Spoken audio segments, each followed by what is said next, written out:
Cordial saludo, profesor y compañeros. Espero se encuentren muy bien. Mi grupo es el grupo número 3. Está conformado por Vanessa Garzón Gómez, Ana María Ospina, Jefferson Martínez y quien le habla, Juan Diego Caballero. El tema que nos correspondió son los principios de evaluación ambiental, el cual le daré paso a mi compañera Ana María, que dará inicio con la exposición. Bueno chicos, entonces, cada uno de los integrantes del grupo va a hablar sobre los principios de evaluación ambiental, donde cada uno tocará uno de los subtemas. Yo iniciaré dándoles una pequeña introducción a los principios de evaluación ambiental, donde bueno, cuando un proyecto va a iniciar de infraestructura es importante realizar esta evaluación de impacto ambiental, ya que pues se busca evitar desde el momento de la planeación los posibles, o sea, identificamos los impactos o las modificaciones del ambiente, lo que puede llegar a presentar este proyecto en cuanto al lugar donde se va a ser ejecutado, por lo que se ve necesario hacer la evaluación del impacto ambiental.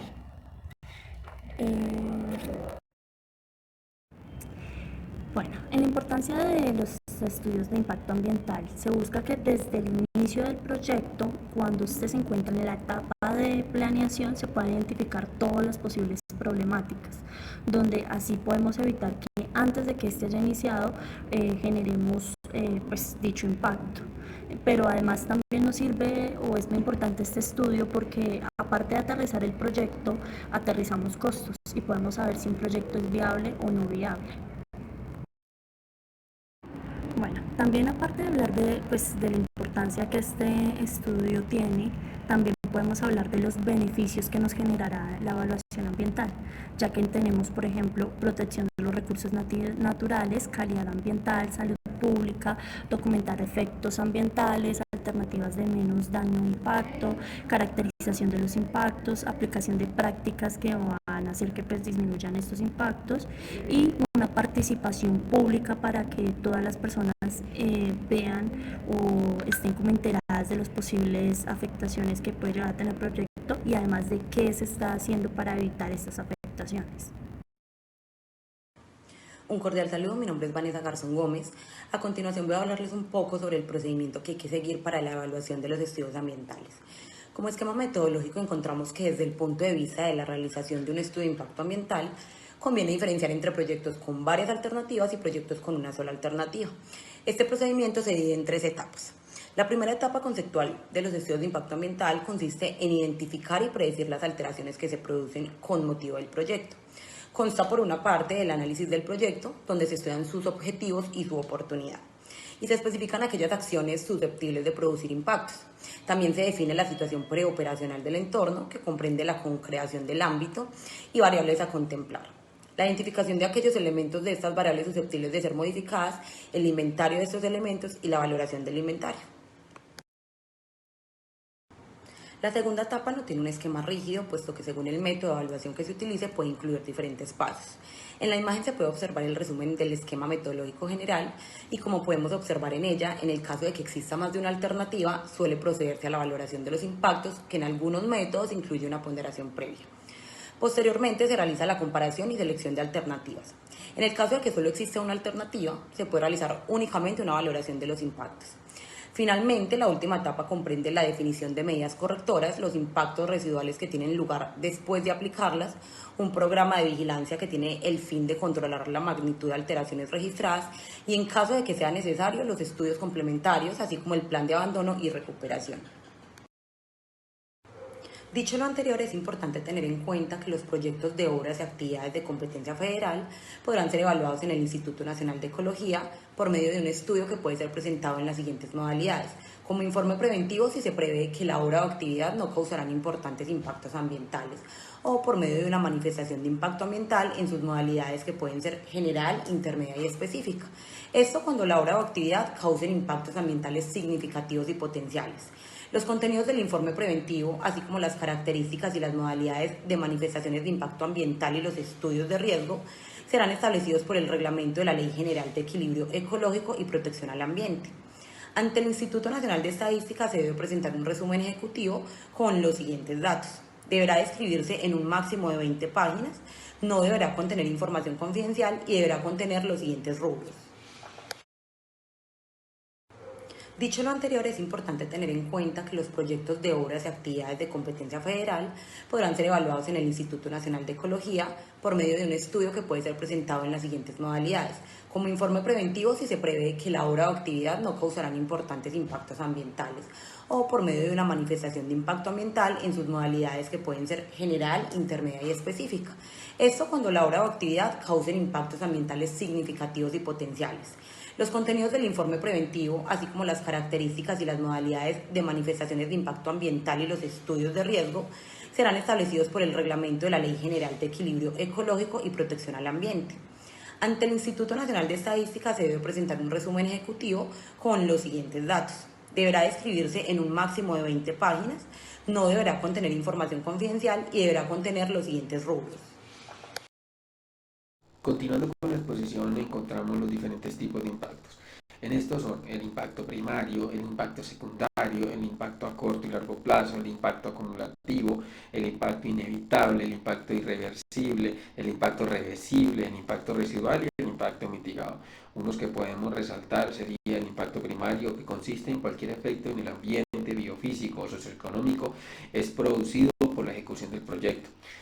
Otro impacto es el inevitable, es aquel cuyos efectos no pueden evitarse total o parcialmente y requieren de acciones correctivas. Por otra parte, encontramos los ámbitos del medio afectado.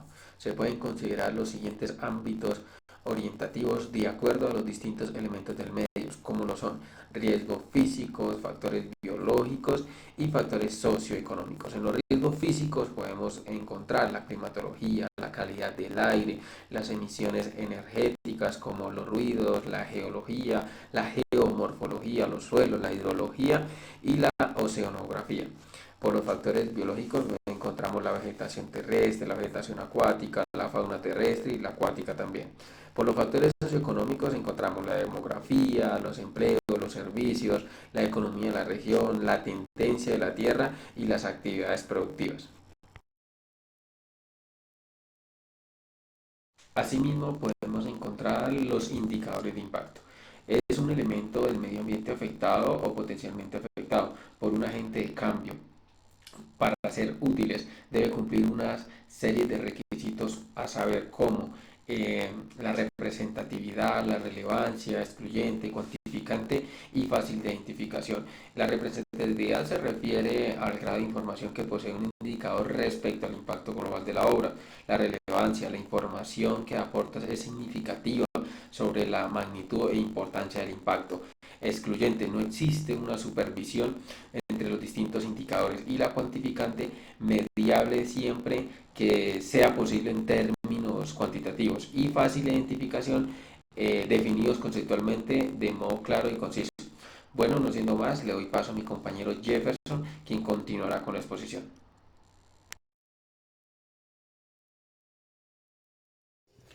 En el proceso de gestión de proyectos ambientales, la elección de la metodología adecuada desempeña un papel crucial, ya que determina la efectividad del análisis y la evaluación de los impactos.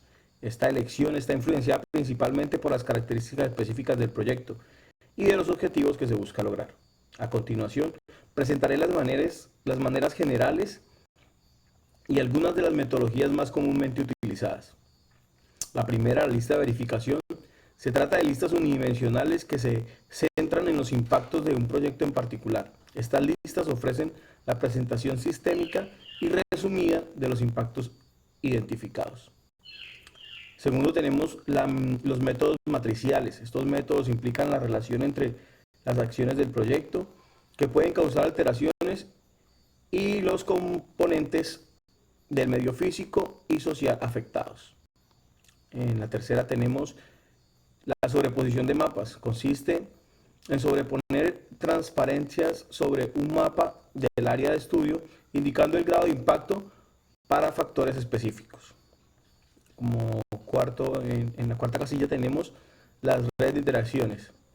Esta metodología busca relacionar gráficamente las causas de los aspectos primarios, secundarios y de otros órdenes. Y por último tenemos el método Biddle-Columbus. Este sistema jerárquico maneja 4 niveles de información: categorías ambientales, componentes ambientales, parámetros ambientales y medidas. En resumen, la elección de la metodología adecuada depende de la naturaleza del proyecto y los objetivos específicos, y cada enfoque que tienen sus propias ventajas y limitaciones. La comprensión y aplicación adecuada de estas metodologías son fundamentales para realizar una evaluación exhaustiva y precisa de los impactos ambientales del proyecto. La fase de vigilancia y control en la gestión de proyectos ambientales es esencial para garantizar el cumplimiento de las normativas establecidas en la Ley General de Equilibrio Ecológico y Protección del Medio Ambiente y sus reglamentos asociados en cuanto a impacto ambiental, contaminación atmosférico y gestión de residuos peligrosos. El objetivo es verificar el grado de conformidad del promovente, ya sea el propietario, apoderado o representante legal de las obras y proyectos. Con disposiciones ambientales estipuladas, la vigilancia y control se enfoca en evaluar si está cumpliendo adecuadamente las medidas y requisitos de especificaciones en la legislación ambiental. En conclusión, la vigilancia y control desempeña un papel crítico en el ciclo de vida de los proyectos ambientales, asegurando que se mantenga la integridad ambiental a lo largo de la implementación y operación, y proporcionando una base sólida para el desarrollo sostenible. Seguimos con las fases del programa de seguimiento ambiental. Un programa de seguimiento ambiental es esencial para evaluar y controlar el impacto de los proyectos en el entorno a lo largo del tiempo. Se compone de 4 fases clave. Cada una de ellas desempeña un papel crucial en la gestión ambiental sostenible. La primera, planificación del seguimiento. En esta fase inicial se establece el desempeño general del programa de seguimiento. Se definen los objetivos específicos, los parámetros a medir, la frecuencia y la evaluación de los métodos relacionados a los datos. El segundo es la implementación del seguimiento. Con el plan en su lugar, la implementación implica llevar a cabo las actividades y monitoreo según lo establecido. Esto puede incluir mediciones de calidad del agua, evaluación de la flora y fauna, análisis atmosférico, entre otros, dependiendo de la naturaleza del proyecto. El tercero es el análisis de datos y evaluación. Una vez proporcionados los datos, se lleva a cabo un análisis detallado. Este proceso busca identificar patrones, tendencias o desviaciones significativas en comparación con los estándares ambientales. Y por último tenemos un informe y adaptación. La última fase implica la comunicación y hallazgos a las partes interesadas a través de informes detallados. Estos informes no solo documentan el resultado del seguimiento, sino también pueden incluir recomendaciones para la adaptación y mejora continua. Para concluir nuestra exposición, tenemos aquí las 3 conclusiones principales que sacamos. Y es hacer uso de los procedimientos recomendados para las evaluaciones ambientales se presenta como una herramienta práctica y valiosa en la planificación de proyectos carreteros. Al seguir estos procedimientos se logra abordar de manera anticipada las consecuencias ambientales. Tenemos también un programa de vigilancia ambiental. Una de las conclusiones que más nos llamó la atención fue esta, por la implementación de un gran programa de vigilancia ambiental como esencial para la ejecución, para el inicio del proyecto. Este programa permite detectar cualquier variación en el tiempo real y tomar medidas correctivas necesarias de manera oportuna. Y por último tenemos la selección de la metodología y en evaluación ambiental. La evaluación ambiental es una evaluación donde se ejecuta un proceso que requiere cierto criterio, especialmente considerando el tiempo específico del proyecto. Además, seguir procedimientos establecidos, el juicio y sentido común responsable en desempeñar un papel crucial en este proceso. Estas son las conclusiones que resaltan la importancia de abordar proactivamente las consideraciones ambientales y la planificación, necesidad y supervisión continua durante la ejecución de un proyecto.